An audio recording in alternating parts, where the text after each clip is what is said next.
even een boodschap doen, want ik zit hier op echt heel volle bierkratten. Ik ben leeg. Die moeten we vol.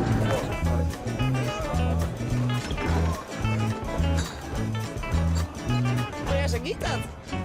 Die vrouwen hebben niks te veel. Deze meisje op dit keer eten dus een heel soort pindasaus en komkommer. Ik ben wel aan. Die corona zo helemaal zelf hè? Het houdt wat in. En dan binnenkant ik de meest kant jam. Ja, die berg is natuurlijk keeper, dus dat kennen het ons. Maar dit is echt een heel groot onderdeel van de IFKS om natuurlijk elke keer van het ene plak naar het orenplak te gaan. En er dan even logistiek gewoon uit te tinken aan welke kant van de berg ik hier wel is. Dingen die dus ik heel vaak gebeuren. Ik heb niet geluid. Die is net juist. Dat rond de hele weekend hier zijn we steeds varen, maar dat ken ik natuurlijk helemaal net. Oh, maar bochtjes toch? Ja, ik net bad.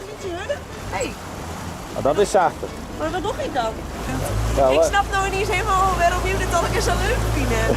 Ik vond het fantastisch om te doen en volgend jaar IFKS, dan hoop ik er absoluut bij te wijzen.